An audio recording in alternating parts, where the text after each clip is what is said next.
let us move on to number 9.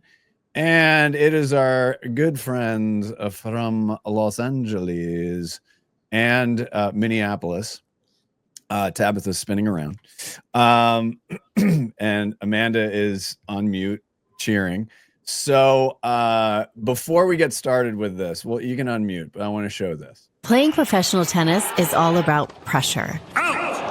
Well, there goes the racket. You've got to say it. It has been coming, that. Then off the court, they have to deal with this. What's it been like to be something of the bad guy? I don't ask some stupid questions like that. So you should fact check that? Honestly, are you asking me this? You have been quite disrespectful and you're patronizing me.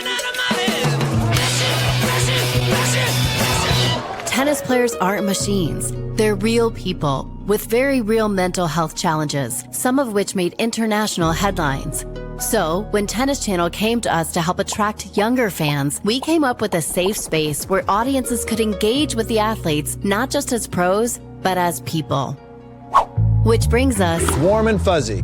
Hosted by former pro and Daily Show contributor Michael Kosta, it's a breath of fresh tennis air. Don't show this to my coaches. Launched in February of 2022, the love for the show was immediate. It's like I'm in a tennis ball. Yeah, not quite. Audiences loved this new tennis tone, and fans felt connected to the players. Why do you always have your shirt off? The series garnered over 1 million views on social channels with no paid support. It drew more fans to Tennis Channel's digital platforms and was broadcast as interstitial content during matches. Time now for our daily Warm and Fuzzy segment with our friend Michael Kosta. What's this? The show was so successful that it was renewed for a second season, Oh, you guys got renewed? We got renewed. where the response has been even more impressive, reaching a combined 2 million views to date. Wow. That's right. Beautiful. Fans can't seem to get enough of Warm and Fuzzy, and season 3 is already in the works. That's what I'm talking about. Let's go. I love that. Ooh, and this is amazing. Let's just close our eyes for like 5 seconds. This is a great series. The production design is through the roof. Michael Kosta is now, I would say, Kyle, would we call him A-list? A-ish? He's getting there. I'd say he's A- list. I mean, not that he would, we're just, I love we're just giving you shit, buddy. But he's been on fire lately, and it's interesting to see from when this started to where we are now that he's caught fire. So, and he's a former professional tennis player, which makes all of this work. So Tabitha, I'd like you to walk through the brief a little bit and some of the thoughts and decisions that were made on the production end of it.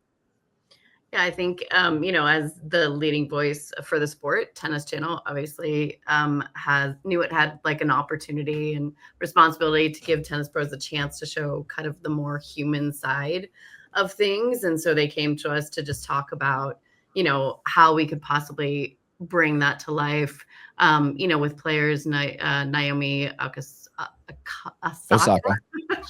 Openly, she like very in the case study, like she very openly like talks about mental health challenges and things like that. And Tennis Channel wanted to use its platform to create a comfortable and fun place for players to be themselves. So we thought, what better way to do that than to create, this talk show in a tennis ball.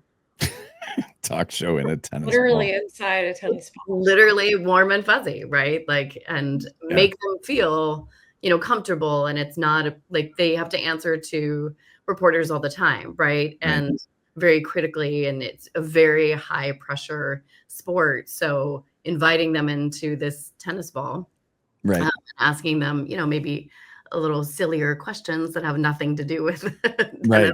times, really kind of just brought some life to the show, which was really great, and kind of Michael Kosta was great because he obviously he has the background of being a tennis player. So really being able to put them at ease and like speak their own language, but also, the comedian background, make it a little bit more lighthearted. No, and that's very true. And Amanda, from your side, there was a season 1, a season 2, and there is one of the most, it's a trap as a metric where it's like views and this, But the thing about this particular show is it has been so laser focused on the core audience of tennis players, tennis enthusiasts, but it has bled over into other places because it is so interesting and it is so personality based. From what you've seen, what is the evolution of this been, and how does that help build confidence in creating work like this? Well, I mean, like the evolution of the show itself. Just all of it. Yeah, the whole Yeah. thing.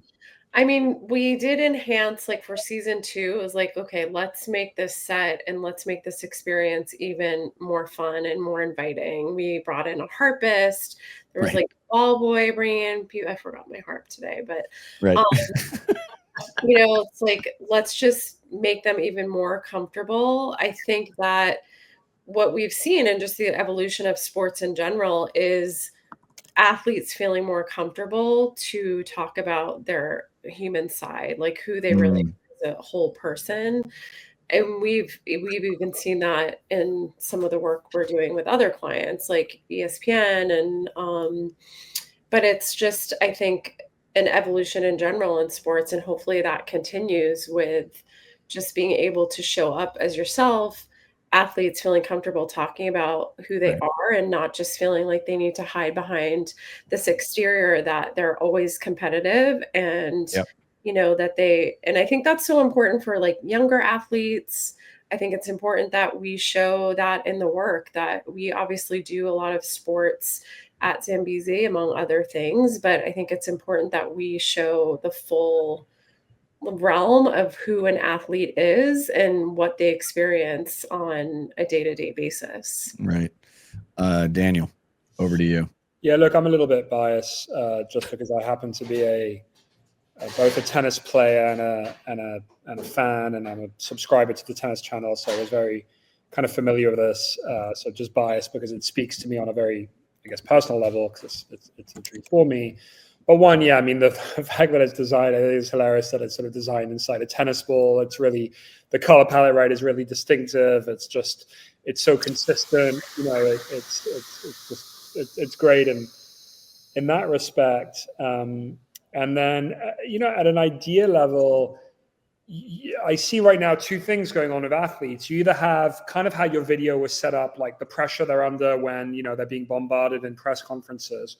Or on the other opposite of the spectrum, you have almost overly produced sort of puff pieces. Often the athlete, frankly, has control over his or her, you know, production. So a good example of that, I don't know if you saw about Carlos Alcaraz just came out on Netflix with a series called My Way, but he's, you know, the executive producer on it, the way the Beckhams won. And those are great. They're entertaining. I'm not trying to denigrate that. But I think what's nice about this is it's not in one extreme or the other. It's just sort of this really playful, fun, inviting kind of middle ground where they literally do just get to come and sit and be themselves. And I think there's just something very refreshing about that. Again, when you look on the spectrum of how athletes are showing up in culture and especially in media. So just very well done and super fun. And because it was happening like alongside like live tournaments, that was even more important, right? Because it's like, oh, come now and sit down, do your episode, kick back, relax. Yeah. Literally like grab a pillow or a Snuggie. Yeah. That was part of the challenge too, even developing this idea in the set, right? Like it had to be very modular and mobile so that way, like wherever they were taking it, you know, they first did it at Indian Wells and then they, you know, moved, but we had to be able to take this and move it, you know, since they were at the tournament, which was really too sharp. Kyle? Yeah, it's very comforting. If I were a tennis player after getting off a long match, having to deal with the press, and I saw this set, and you know the comfort level that it brings, that color palette, all the fuzzies, I just would be like, yeah, sure, I'll sit here, even if I have to ask some questions from, you know, some former player chucklehead who happens to be really talented. So, former player chucklehead, send that over to Michael Kosta. Michael Kosta, former tennis player chucklehead. Listen, he's on the Daily Show. I am. He's fantastic. Well. I love he's fantastic as hell. He really is. He's genuinely awesome. And the last point, sorry, I'll make is that you can also see that. I know you got results and posts and impressions and all that shit, but like the athletes are just enjoying it, right? Like you can tell it's just very obvious in their body language and in their facial expression. So I think that's something that would come across to the audience, that there's a genuine enjoyment. They're not having to kind of fake it or play a role. They can just be themselves. So anyway, really well done. It's very, very cool. Nice. Yep. Congratulations. Tabitha and Amanda, I'm going to put you backstage. You can stay, you can go, you can do what you like.